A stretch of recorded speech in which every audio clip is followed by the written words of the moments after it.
Tenemos como definición que es una hemorragia que se origina en los pulmones de los equinos que se ejercitan a alta velocidad. Estos son animales que normalmente tienen que ser de trabajo excesivo, como animales de carrera, animales que se utilizan para el desempeño o las carreras de caballos. Esta condición patológica es un problema que genera gran preocupación en la industria de equinos de carreras, debido a las implicaciones económicas que resultan en la disminución del rendimiento atlético. Recuerden que los equinos, la principal producción que ellos hacen es por apuestas. En realidad lo único que pueden realizar, más que el trabajo de campo.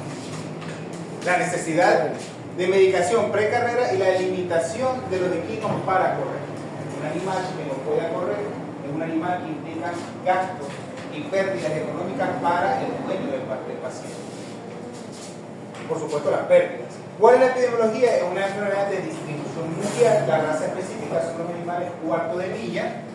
La prevalencia de esta enfermedad, la edad, por supuesto, son animales que pueden estar afectándose entre las primeras etapas de vida a partir de los 4 años, y la predisposición sexual va más hacia las hembras, ya que tienen un efecto con una disminución de la condición de la hemoglobina. La etiología. Como tal, no hay nada específicamente definido para la enfermedad pulmonar inducida al ejercicio, a pesar de sus importantes progresos alcanzados con respecto al conocimiento de esta etiología de la patogénesis de la enfermedad pulmonar. La evidencia que existe no es concluyente. Actualmente se proponen hipótesis. Cuando no hay nada específico, cuando nosotros no sabemos cuál es la causa, siempre desarrollamos hipótesis. Es lo que nosotros le definimos en la clínica como idiopático. Una de las hipótesis puede ser una inflamación crónica de las vías aéreas menores, lo cual resulta en una neovascularización bronquial. Cada vez que hay una lesión, una inflamación, una irritación, una lesión sobre el epitelio, ya sea de esta parte pulmonar o básicamente en cualquier epitelio, siempre generan más vasos sanguíneos. Esa es la preocupación de ellos. Entonces, un proceso inflamatorio crónico de las vías respiratorias inferiores puede generar nuevos vasos sanguíneos que a la formación de la hemorragia pulmonar inducida por el ejercicio. Claro, si ejercitamos más y tenemos más vasos sanguíneos, hay más predisposición. La ruptura inducida por estrés de los capilares pulmonares, que resulta en un gasto cardíaco incrementado y o propiedades reológicas alteradas, donde entonces empiezan a disminuir o a extravasarse todos los eritrocitos hacia el alvéolo, disminuyendo la presión hidrostática y generando grandes pérdidas y sobre todo la intolerancia al ejercicio. Una disfunción en las plaquetas, lo cual conduce a una predisposición a hemorragia pulmonar. Por supuesto, si no hay agregación plaquetaria, no hay formación de trombo, no hay coágulos y puede inducir a la hemorragia pulmonar. Y los otros son traumas mecánicos del tejido pulmonar, que resulta de ondas de presión propagadas a través del cuerpo cuando los cascos golpean el suelo. Es algo más como un efecto secundario. ¿Cuál es el cuadro clínico que nosotros vamos a conseguir en este tipo de enfermedad? Son inespecíficos de la hemorragia pulmonar inducida. Por el ejercicio comprenden la deglución frecuente durante la carrera, desviación, el animal empieza a alterar su marcha, disminución repentina de la velocidad de carrera y conduce a la tos. El signo cardinal de esta enfermedad es la epictasis en un caballo al cabo de unas horas de la carrera. Nosotros cada vez que vamos a ver una enfermedad pulmonar inducida al ejercicio o presumimos de ella, siempre tenemos que observarlo después de un ejercicio o una demanda de ejercicio fuerte. Y el punto importante es que cuando es enfermedad pulmonar inducida por el ejercicio, la epictasis es bilateral. Si nosotros pensamos que la epictasis es unilateral, las alteraciones pueden estar ubicadas en las vías respiratorias superiores, no en las inferiores. Cuando es bilateral, nosotros siempre pensamos en vías respiratorias inferiores. Ahora, para el diagnóstico, por supuesto, tenemos la clínica. Tenemos un animal que disminuye la capacidad de ejercitar, tiene intolerancia al ejercicio, tiene bajo rendimiento, tiene tos, tiene devoluciones constantes. Cuando nosotros tenemos la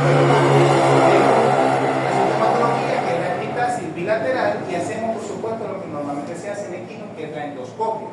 Cuando nosotros hacemos la endoscopia, llegamos a este punto donde es la bifurcación de los primeros bronquios, pasa de tráquea a bronquios principales, bronquios primarios, y observamos la presencia de gran cantidad de sangre en la canina. Después de esto, nosotros lo que deberíamos realizar es un lavado, simplemente para después de ese lavado nosotros poder evaluar este líquido que vamos a realizar, porque hacemos un lavado broncoalveolar.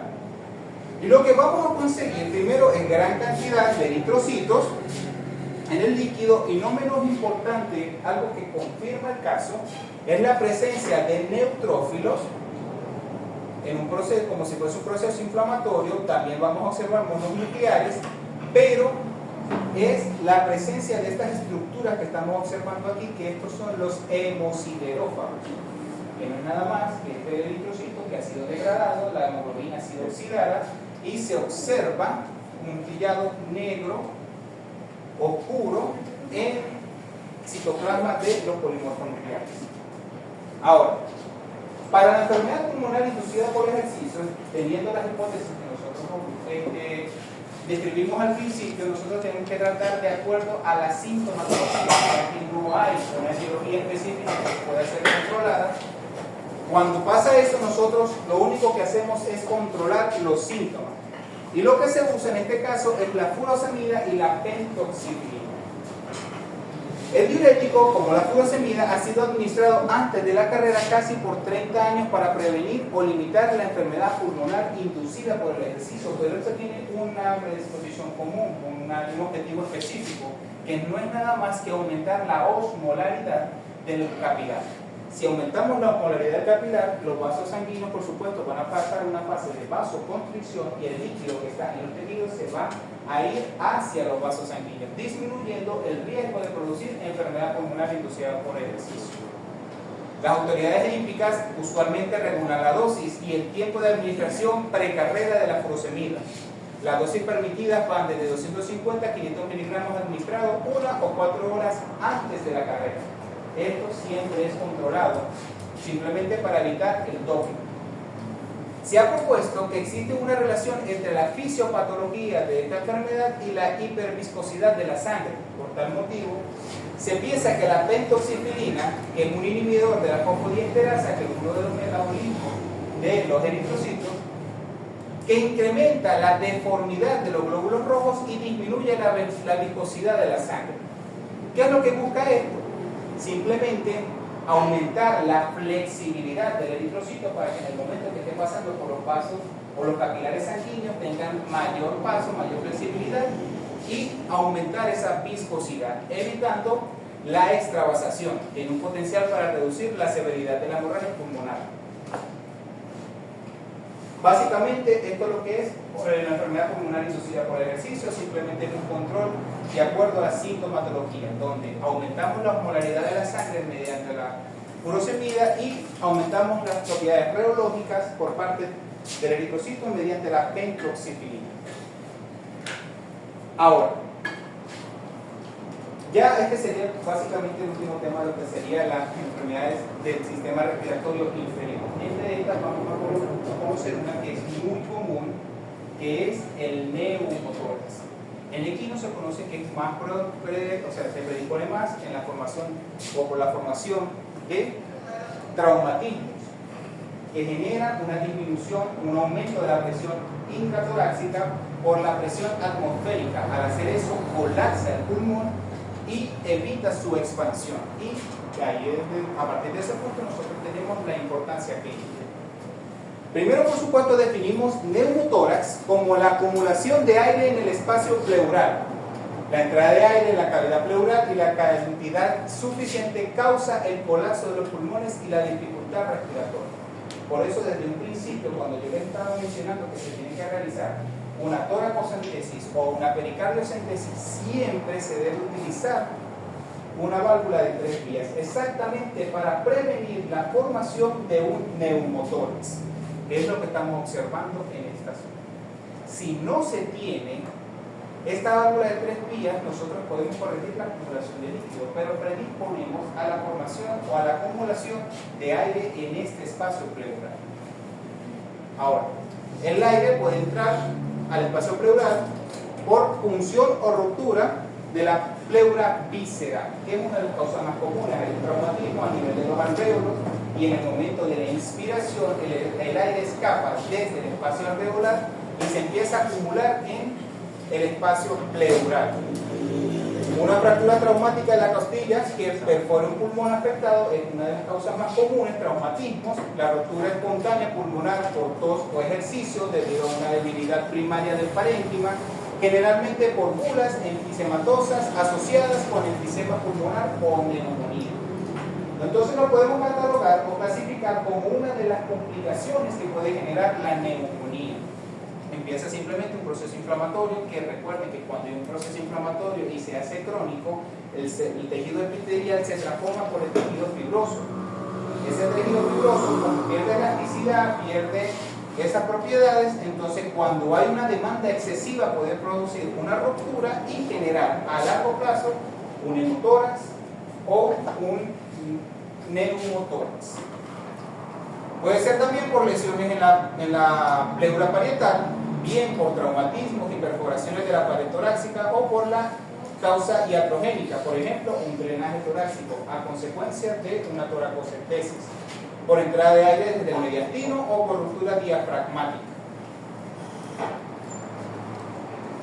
Cuando hablamos de etiopatogenia del neumotórax, tomamos como consecuencia que se produce el colapso pleural, cuya magnitud varía desde el 20 al 100% del colapso. El colapso lo hablamos de cuando el aire que está en el espacio pleural evita que se dilate o que se distienda el lóbulo pulmonar. A medida de que va aumentando las concentraciones de aire en este espacio pleural, podemos clasificarlo desde un 20 a un 100% de gravedad.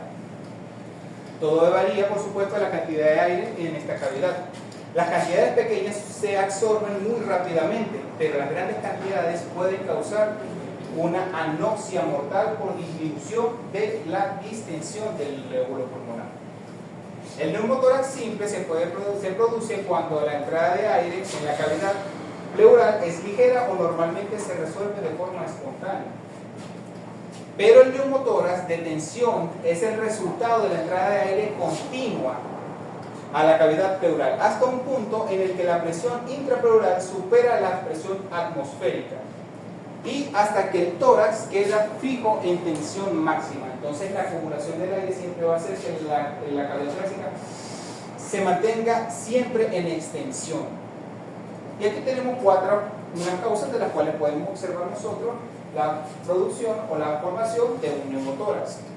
Puede ser unilateral, excepto en el caballo. El colapso pulmonar provoca hipoventilación alveolar, hipoxemia, cianosis, disnea inspiratoria, ansiedad e hiperresonancia durante la perfusión del hemitórax afectado. Tomamos en cuenta que el tórax siempre está dividido por el mediastino medio. Cuando hay el colapso pulmonar de un hemitórax, siempre es compensado por el hemitórax compensatorio o el hemitórax no afectado. Pero en el equino siempre se dificulta en esta parte porque puede afectar ambos lóbulos pulmonares. El neumotórax también se puede diferenciar en cerrado, abierto o en fase de válvula. Cuando hablamos de un neumotórax abierto, hay una comunicación directa entre el espacio pleural y el aire atmosférico, que es normalmente lo que pasa a consecuencia de un traumatismo externo, que casi siempre debido a una lesión de la pared torácica. Cuando hablamos de un neumotórax cerrado, tras la entrada de aire, inicial de aire, se cierra la comunicación con la atmósfera, pero el aire que logra entrar se queda acumulado y grandes cantidades pueden generar un colapso dependiendo al porcentaje que pueda estar afectado, desde un 20 a un 100.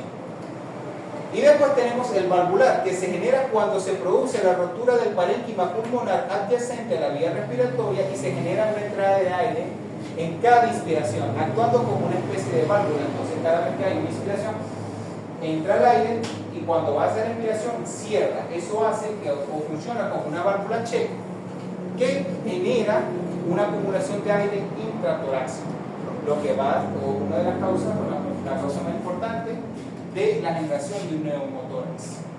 Profesor, quiere decir que como medidas que veamos que sucede un accidente, la perforación, lo primero que debemos hacer es tapar esto lo más pronto posible para que... Es lo que se recomienda. Es lo que debería hacerse, que es una de las prácticas que tenemos que realizar en el momento que hay un traumatismo. Principalmente cuando hay el neumotórax abierto. En el equino tiene que ser lo antes posible porque puede afectar ambos lados. Ahora, la clínica se produce la aparición de disnea inspiratoria que puede acabar con la muerte en unos pocos minutos en los caballos afectados, porque como yo repito, afecta a ambos lóbulos pulmonares. Si el colapso afecta solo un saco pleural, el costillar afectado se colapsa y se muestra una reducción de los movimientos. Entonces, un hemitórax, sobre todo cuando hablamos de canino o felino, que tienen el mediastino medio, vamos a observar que hay una distensión de un hemitórax, el cual no está afectado, y el hemitórax afectado siempre se va a mantener estático. Aparte de que nosotros vemos o tenemos esta clínica, lo primero que vamos a hacer es percusión. Si en el momento de la percusión hay hiperresonancia, podemos confirmar que estamos presentes a un neumotórax. Al ocultar el tórax, el sonido respiratorio se perciben con una intensidad notablemente reducida y generalmente están ausentes, de acuerdo al grado de acumulación del aire que se encuentre en el hemitórax afectado. Al percutir el tórax, en el lado afectado se detecta una hiperresonancia sobre la carga dorsal del tórax,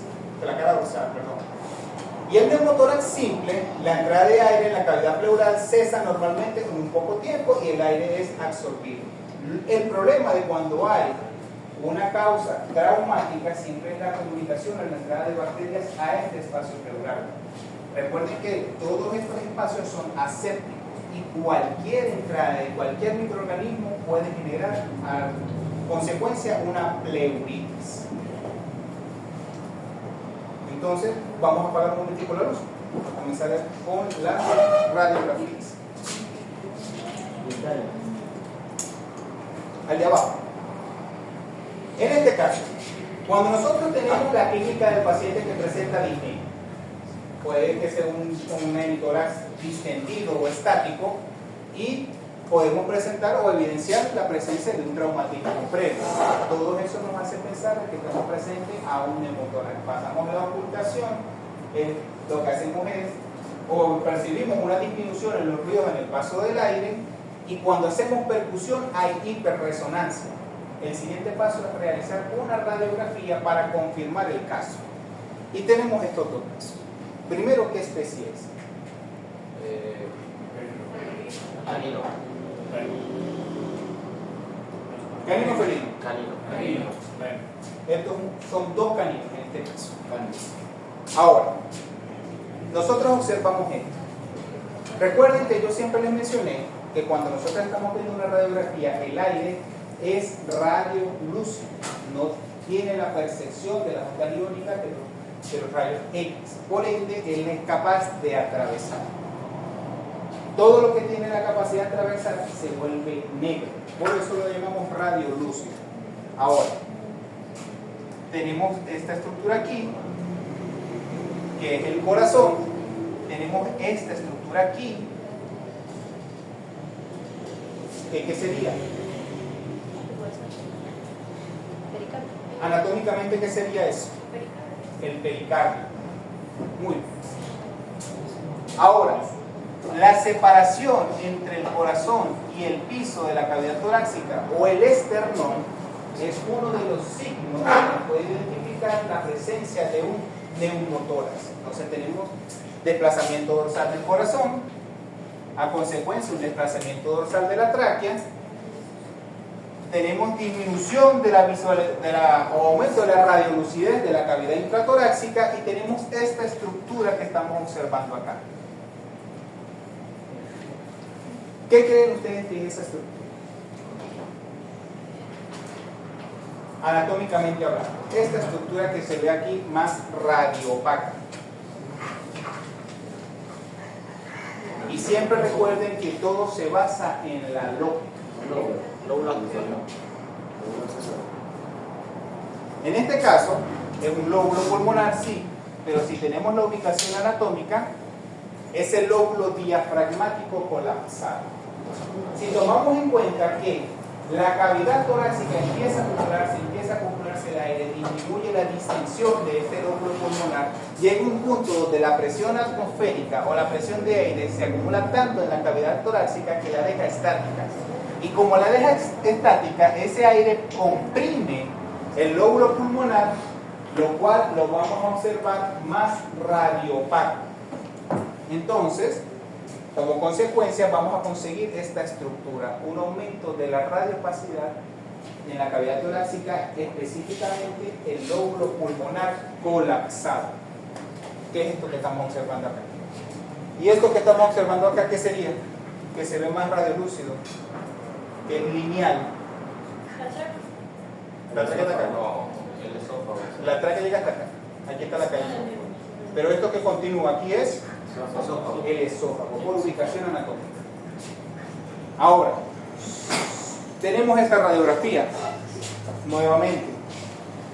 Lo primero que observamos, desplazamiento dorsal del corazón, un aumento de la radiolucidez de la cavidad torácica. Tenemos 1, tenemos 2, y estos son los lóbulos pulmonares colapsados. Pero como esto es un canino y presenta el mediastino medio, podemos observar parte de la silueta de los lóbulos del hemitórax no afectado. Pero este aumento de la radiopacidad de la zona afectada nos confirma la presencia de un neumotórax. Observen cómo aquí, incluso el lóbulo pulmonar llega hasta esta zona. Esto que tenemos acá, ¿qué sería? Que es más radiopaco, el hígado. Esto, Vaso duodeno. el duodeno, que se conecta con el estómago. Perfecto, por lo menos tenemos ubicación anatómica. Y lo digo así porque de verdad ha habido semestres que ni eso. Pero está ubicado. Ay, pero que ya hay que colocaron radiología opcional. Claro, pero no es radiología, esto es anatomía. Mismo caso, una presencia de un neumotórax con acumulación de aire, donde podemos observar primero el colapso de los lóbulos pulmonares, el desplazamiento dorsal del corazón, la hiperlucidez o el aumento de la radiolucidez de la cavidad torácica, con la presencia del colapso de los lóbulos pulmonares. Lo podemos observar acá, lo podemos observar acá. Y cuando tenemos una vista ventrodorsal de este mismo paciente, vemos como el hemitórax, en este caso el hemitórax derecho, hace que colapse el lóbulo pulmonar y se coloque en una zona específica, aumentando la radiopacidad. Lo que nos confirma, por supuesto, el neumotórax. Tenemos aquí el lóbulo apical, el lóbulo cardíaco, el lóbulo diafragmático y un remanente del lóbulo accesorio, que es en el caso de los animales. También observamos acá, en este lado, en el hemitórax izquierdo, donde no está afectado, pero la acumulación de aire en el hemitórax derecho hace que se desplace por compresión el mediastino medio y desplace el corazón hacia arriba.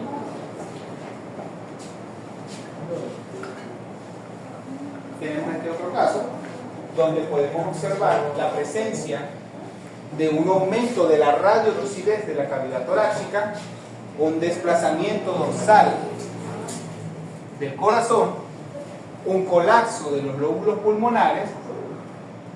Aquí estamos observando el cardíaco, aquí podemos, el diafragmático, aquí podemos observar remanentes del lóbulo apical. Nuevamente observamos aquí esófago, estamos observando aquí tráquea, y esto lo que nos confirma, aquí estamos en presencia de cómo se dividen los dos hemitórax, el hemitórax afectado y el hemitórax sano. Todo esto nos confirma la presencia de un neumotórax.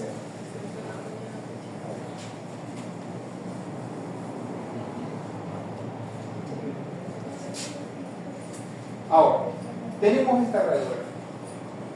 ¿Qué especie es? Felino. Que tiende a ser más fácil, ¿no?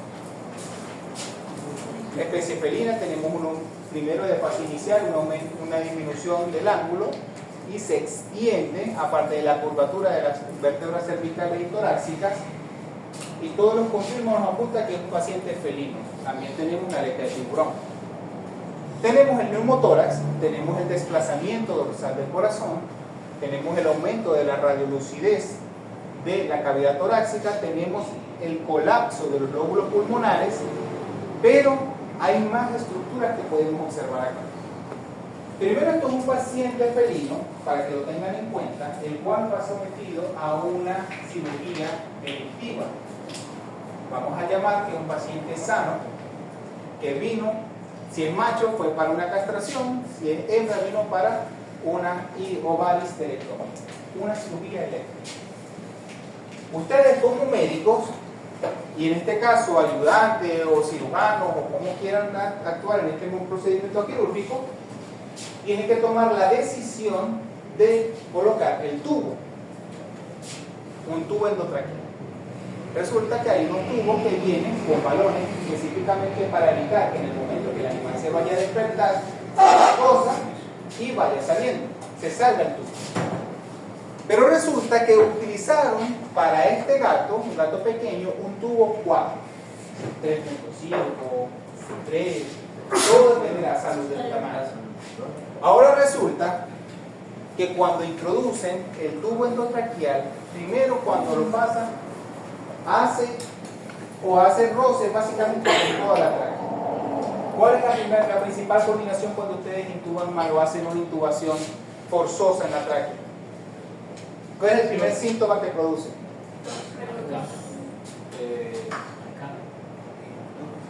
¿Qué es lo primero que pasa cuando hay una estimulación de la tráquea por grado 2? Ajá, 2. Bueno, el animal está sedado, no hay reflejo. No hay ese reflejo en la tos. Porque está suprimido el sistema nervioso central. A consecuencia de la anestesia. Porque si no, no pudiesen intubar. ¿Qué pasa? ¿Qué creen ustedes que pasa? Resistencia. ¿Está sedado? O sea, resistencia porque es muy grande el tubo, ¿no? Ajá, bueno, eso es lo que pasa. Entonces lo están forzando. Lesiona la superficie, pero hay unas estructuras que son estimuladas en el momento de pasar por la tráquea. Eso lo deben haber visto en cirugía. Por eso es que tienen que tener cuidado en el momento de introducir y retirar el tubo endotraqueal. ¿Quiénes acompañan paralelo a la tráquea? El esófago. Eso es en la parte dorsal, paralelo. Paralelo a las arterias. Carótida. Las carótidas. ¿Y quién acompaña la carótida? La yugular. La yugular. No, pero eso es más externo. ¿Qué estructura acompaña paralelo, unido hacia la carótida? El nervio vago. El nervio vago o el neumovago. Ese nervio es el encargado de llevar el impulso nervioso hacia la base del corazón y estimular o activar el nódulo subsinusal o nódulo auriculoventricular. ¿Qué pasa? Lo primero que tenemos es una disminución del tono vascular, del tono cardíaco. Hay una hipotensión. Primer paso. Ahora, el animal disminuye su ritmo cardíaco, pero es estable porque está intubado, porque tiene respiración mecánica, porque tiene fluidoterapia, entonces está estabilizado. Llega un punto donde ya el tubo no pasa y lo dejamos acá. Pero resulta que nosotros después de esto insuflamos. Introducimos aire en este tubo. Primero es un tubo que entró muy justo, o sea, no es el indicado para este paciente. Y segundo, hacemos este stent. Lo que hacemos cuando hay el colapso pulmonar, cuando hay estenosis carotidia o estenosis de cualquier arteria, un stent, que lo que hacemos es expandir el lumen de ese vaso. Pero resulta que en la tráquea, como ese tejido cartilaginoso que tiene distensión, pero tiene una distensión limitada, forzamos, porque entonces no solamente queremos colocar hasta que hasta que ya no haya una presencia de resistencia mínima, no, queremos introducir los 10 ml de la jeringa que están utilizando para insuflar el balón, lo que va a producir en este caso una rotura de la tráquea. Entonces ahí viene el principal problema, hay una rotura de la tráquea y por eso es que ustedes tienen que tener cuidado en el momento de la intubación de un animal, sobre todo en estos animales que son tan pequeños, y escoger de manera selectiva y muy bien definida cuál es el tubo que se va a usar. Este paciente que vino por una cirugía electiva salió con una rotura de la tráquea. Ahora, esa rotura de la tráquea le produjo en el momento de la intubación y la respiración mecánica que se acumule aire en la cavidad torácica. Entonces se produjo un neumotórax, pero como la cirugía estuvo bajo ventilación mecánica, estuvo bajo crioterapia, el animal estuvo relativamente estable, pero con una disminución de la presión de oxígeno. ¿Por qué? ¿Por qué se disminuye la presión de oxígeno?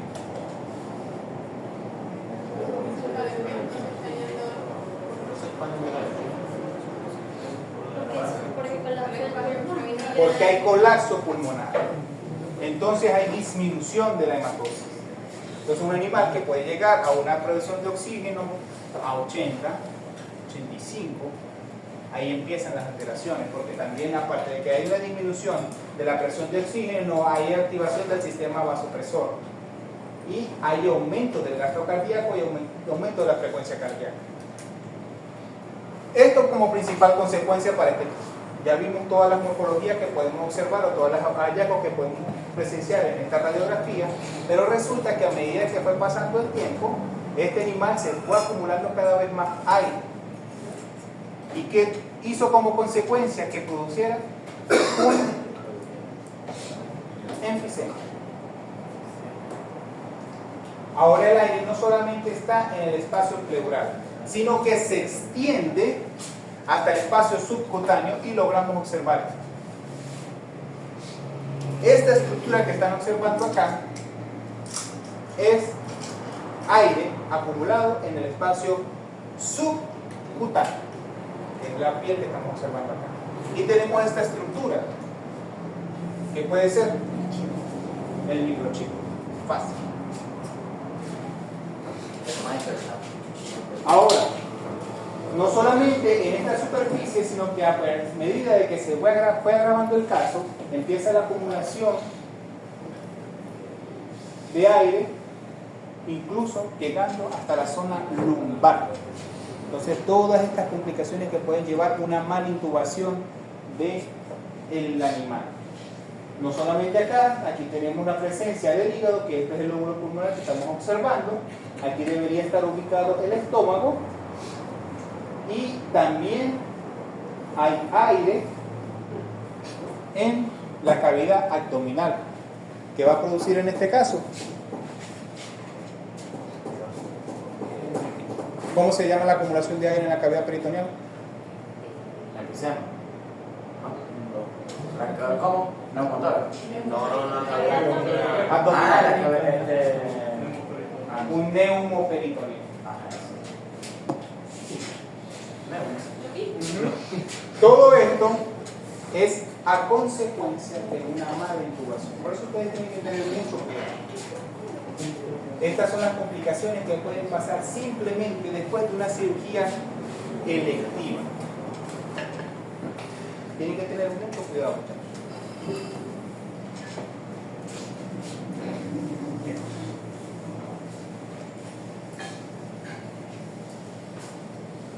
En este caso, por supuesto, lo primero que tuvieron que hacer es corregir, colocar un stent, corregir esta ruptura que se presenció acá, extraer el aire y devolver la presión intratorácica. En este caso tenemos una resonancia magnética, una tomografía axial computarizada, donde podemos observar, primero tenemos esta estructura acá, es el corazón. Es tomografía axial porque hace cortes axiales de la cavidad torácica. Esto por un lado, aquí tenemos, esta imagen es mucho más bonita, más visible. Esta estructura que estamos observando acá, ¿qué sería?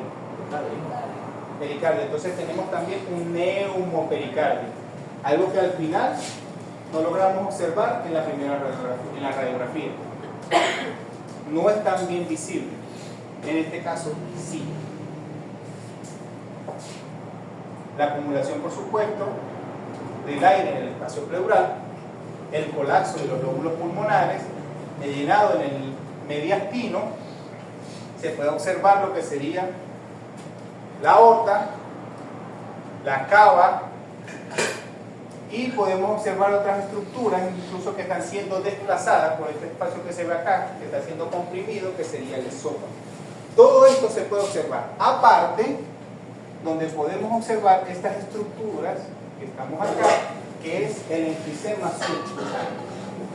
Todo esto fue a consecuencia de una mala influencia. Y cuando hacemos este corte axial a nivel del C7, podemos observar cómo está la estructura de la tráquea discontinua. Entonces aquí fue la afección de la mala intubación y el mal llenado del balón en el momento del tubo endotraqueal, aparte por supuesto de todo el enfisema que se presencia en este caso. No obstante, tenemos estas estructuras acá y esta estructura acá. ¿Qué puede ser? Ya, pero no ubico. ¿Ah? La imagen del medio, ¿qué? No ubico. Esto que está acá. ¿Qué puede ser?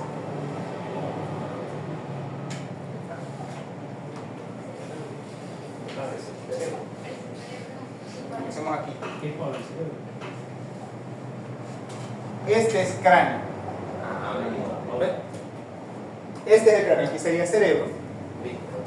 Esto sería mandíbula, los maxilares, y aquí tenemos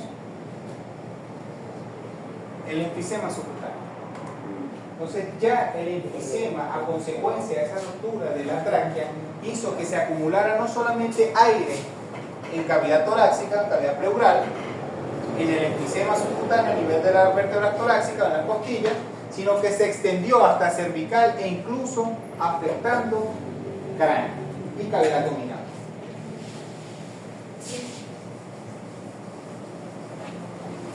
Ok, eso normalmente cómo se ve. Todo gris, pues. Toda esa parte negra se ve gris. Ya, ¿qué pasa? No queda nada de separación, pues, como tal. O sea, esa parte negra que está allí, o sea, donde hay aire, eso queda, o sea, todo gris, se vería todo gris, o se vería la separación. ¿Gris en qué sentido? El aire de por sí es negro, tanto en la tomografía axial como en la radiografía. Y si es aire... Si no hubiera aire, se vería gris. Sí, claro, porque sería el contacto directo sobre lo que sería el tejido muscular. Porque entre el cerebro, que se ve gris, esto todo dependerá de la densidad, igual que en la radiografía. Los huesos se ven más blancos, lo que es ese contenido de líquido, el contenido de la parte muscular se ve más grisáceo. Todo depende también de la densidad en este caso. Y tenemos piel, aire, músculo, cerebro, hueso, cráneo. Ahora, el tratamiento para un neumotórax varía en función a la causa. El neumotórax abierto, debido a una herida torácica, debería ser cerrado quirúrgicamente de forma inmediata. No obstante, corrigiendo por supuesto la presión negativa que ejerce el aire atmosférico introducido en la cavidad torácica. Y esto lo podemos hacer mediante vendajes. Por supuesto, cerramos de manera quirúrgica.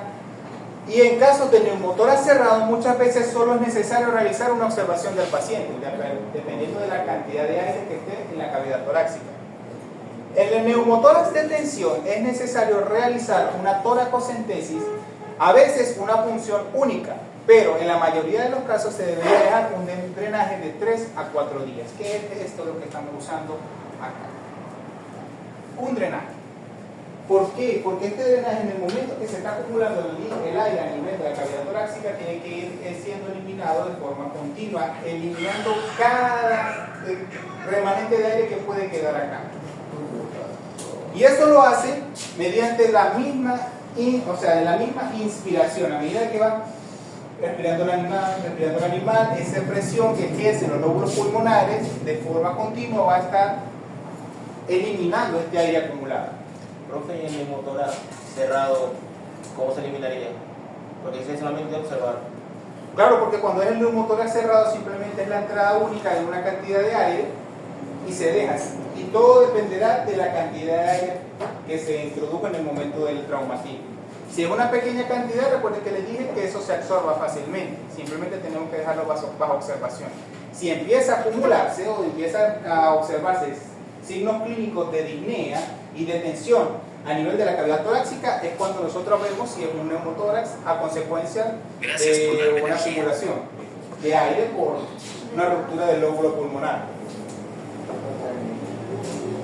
Se realiza el drenaje con las válvulas de Helmich de un solo sentido para evitar el neumotórax iatrogénico. Ahora, yo no sé si ustedes vieron Good Doctor. De Good Doctor. El primer capítulo que lo hicieron mediante una botella de ron y es básicamente eso.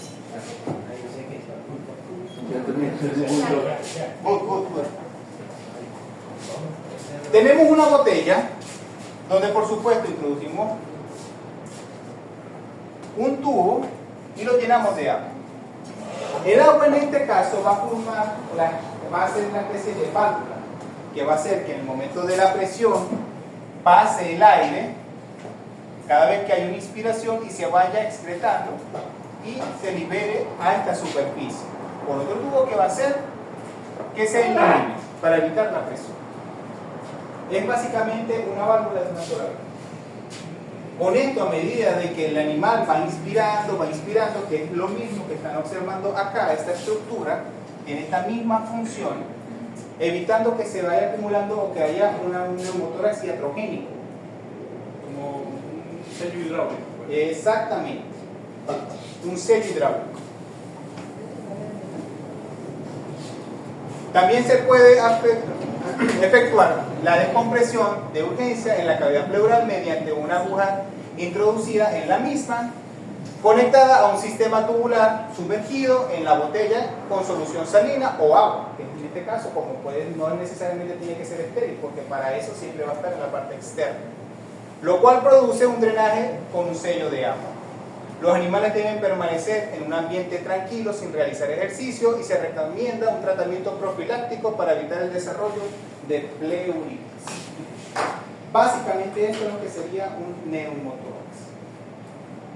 Ahora, yo tengo aquí otra cosa que vamos a utilizar y que vamos a observar y que podemos observar en una clínica normal de complicaciones en la cavidad torácica. Y tenemos esta radiografía. Primero la visualizamos. Otra vista, la visualizamos. Primero, ¿qué especie es?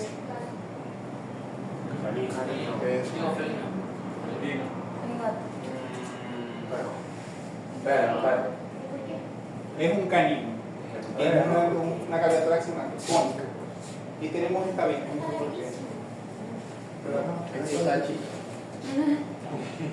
Ahora, ¿qué les llama la atención?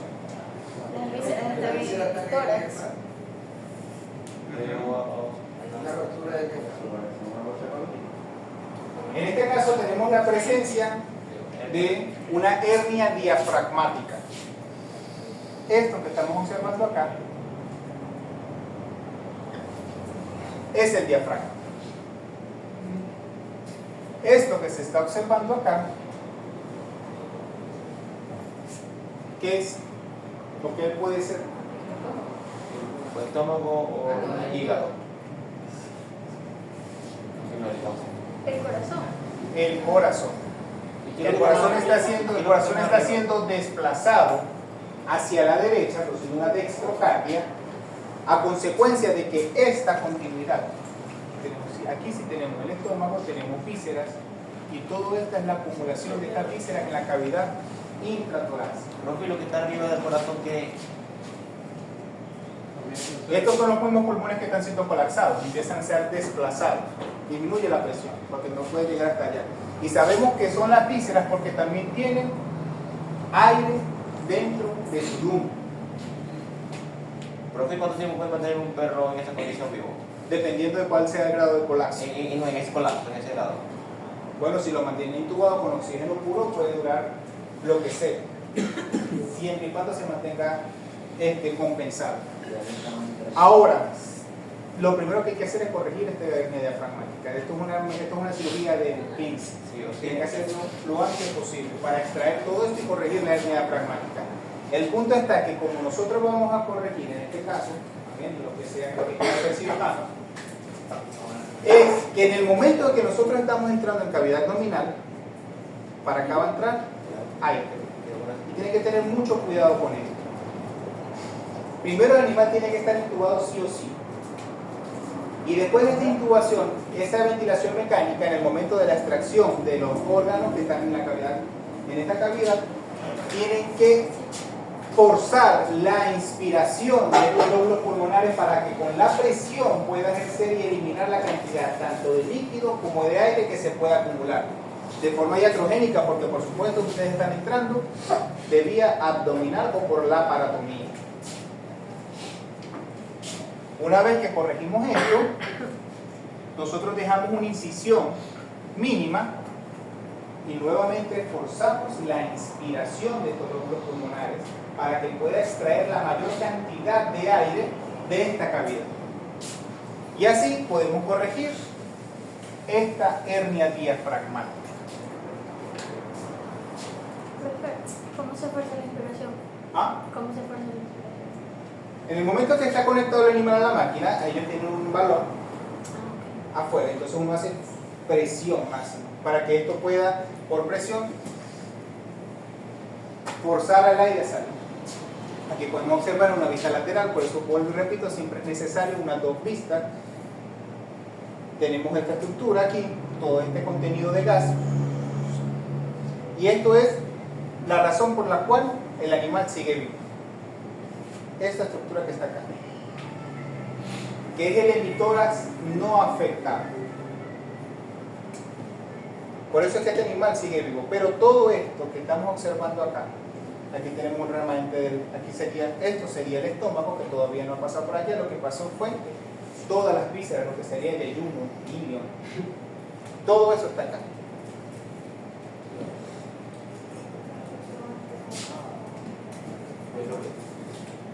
Tenemos esta otra vista, lo mismo, pero ya tenemos una vista más caudal, confirmando por supuesto el vaciamiento, porque miren cómo se observa todo el abdomen básicamente disminuido de tamaño, porque todas las vísceras están, o en este caso el intestino delgado está en cavidad torácica. Y listo. Esto es lo que sería, vamos a prenderlo un momento, el tema del respiratorio posterior.